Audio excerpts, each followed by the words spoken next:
I've done several videos about my Hermes journey. I've done videos on the handbags that I've purchased in the past year from the brand since I've been routinely shopping with my sales associate. But one question that I commonly find myself asking a lot is, should I have started buying Hermes sooner?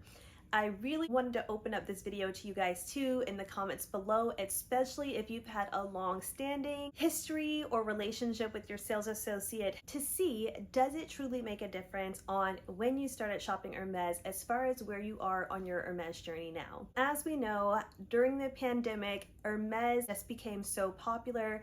We were seeing it a lot on social media. Everybody, it seemed, had a Birkin or a Kelly, and all of us wanted a piece of that pie and the opportunity to get one of those coveted bags.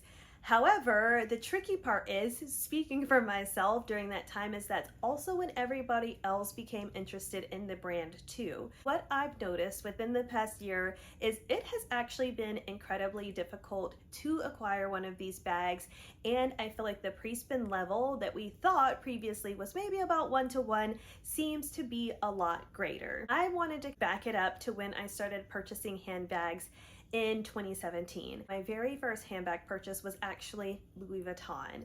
I felt like back then that was something price-wise that was easy for me to spending the amount for a bag that I was hopefully going to be using a lot. But then as I've spent the past few years, with some who would describe the peak of that being the purchase of my Hermes Birkin, the question becomes, what are some of the pros and cons of starting your Hermes journey later versus waiting till you've purchased some of the other handbags from some of the other brands and making that Hermes, Birkin, or Kelly the peak of your handbag journey. Welcome back to my channel, The You in Fashion. My name's Megan. On my channel, we discuss fashion, luxury, handbags, and lifestyle. If you're interested in any of those topics, please like and subscribe, and don't forget to hit that notifications bell down below so you don't miss any of my content. My goal with this channel is to hopefully help you find the you in fashion. So let's go ahead and get started. Some of the pros. Let's face it, a lot of us on this Hermes journey has likely watched a lot of videos on this and also read a lot of blogs about this. What I have found is definitely the people that stick out, that's like, I've been shopping with Hermes since 2009. Me and my sales associate have a relationship. I go in and purchase things. My husband goes in and purchases things. We get multiple handbag offers a year. And from what it seems, maybe without this 2-to-1 pre-spin that we've been hearing about recently. So that makes me question, if I would have started shopping for Hermes even back in 2017, even if we're not dating it back that far, but before this huge influx of people, maybe during the pandemic, which a lot of people, even I feel like Hermes sales associates with research, have admitted that there was a big surge during the pandemic. Would that have made a difference? Would it have been, we already have this relationship, I've already put some money and put some time in, they already are thinking of me when it comes time to offer handbags? Would I have been maybe one of those original clients that I go in a few times a year, spend some money, and then my handbag shows up because I've been such a loyal customer throughout the years? Even within the past year though, I've been fairly lucky, I would say, of being able to get some of the non-quota bags, and I am really thankful for those. I'll link those videos down below, but if I'm being honest, it took quite a long time still to reach that quota bag, and now we are going to move into the cons of doing that. So maybe some of the cons of starting your designer collection, when I think back to 2017 of starting with Hermes, it does seem to take a lot of time and a lot of money to be able to get to this quota bag status. And for me personally, I only have a set amount of money to be able to spend. So what I've noticed within the past year is it's not so much that I don't love all of these different designer brands like Chanel, Louis Vuitton, but I've really had to tone down my purchases in these other areas so that I can make purchases with Hermes. And obviously I think this is part of their model, right? Like, they want you to go and they want you to purchase from different categories in order to get that handbag offer. Maybe what I didn't take into full consideration is by doing that, that, you're also, of course, taking money away from the savings you may have had to purchase one of these other handbags.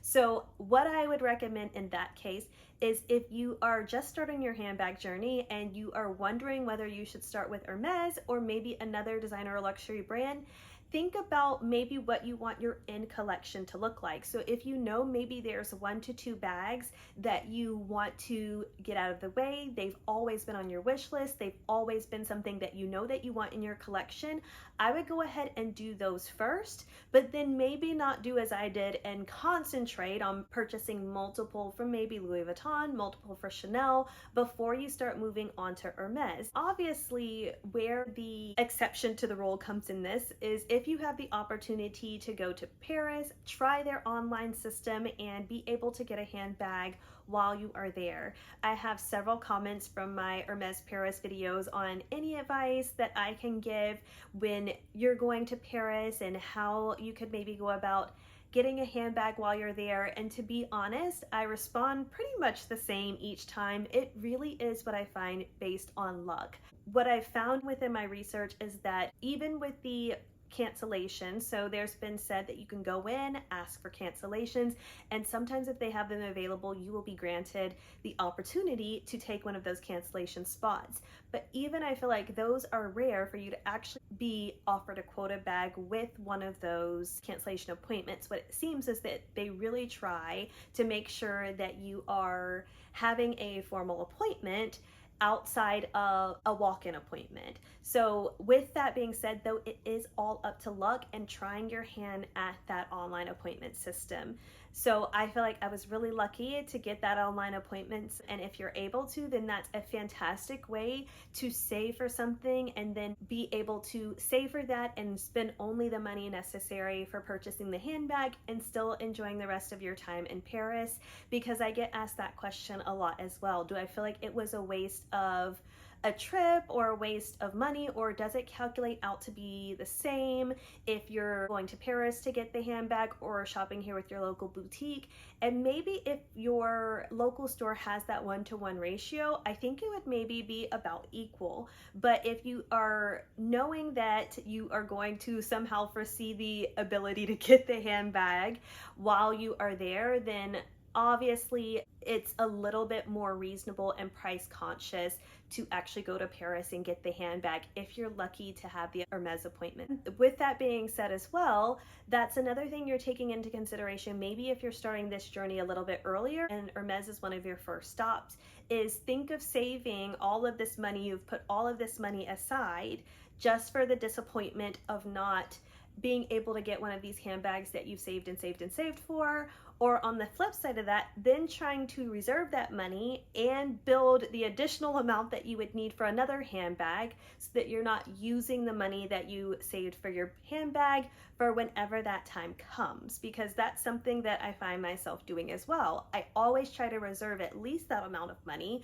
so that whenever my offer comes, I'm not like, darn, like I just spent the money on this and now I feel really icky about making this big purchase and I haven't saved the money for it. So that is definitely something to take in consideration as well. So when it comes down to answering the question, do I wish that I started my Hermes journey earlier? In my opinion, I would say yes. I would say that maybe in 2017, I would have gone maybe for 1 or 2 Chanel bags, 1 or 2 Louis Vuitton bags, and then started my Hermes journey soon after that. Really build a relationship and then hope that that would have maybe gotten me closer to a quota bag a little bit sooner. On the flip side of that, I completely understand why this is typically the course, right? Why you normally start buying these other handbags first and then work your way up to Hermes, because these are a big ticket item. And if you're not even sure that you really like designer bags, I can understand why you're like, there's no way I'm starting with paying that for a designer bag. And I also can completely understand why you're like, I'm actually going to save my money and get a handbag that I'm guaranteed to get and maybe not have to save for these other additional items in order to get the handbag. or fly to Paris for something that's not in guarantee. So I understand all of these things. I understand the mentality of I see it, I want it, I save for it, and I'm able to get it. I completely get that. But I just wanted to offer you guys maybe another thought or maybe my personal experience. And as I stated before, what I really wanted from this video is for you guys to reach out, and if you've had similar experiences, or as I was saying before, if you have more of a long-term standing relationship with your sales associate, if you feel like that's made more of a difference. Thank you guys so much for watching. Definitely leave some comments below on some future content you'd like to see, and I'll catch you guys in the next one. Bye!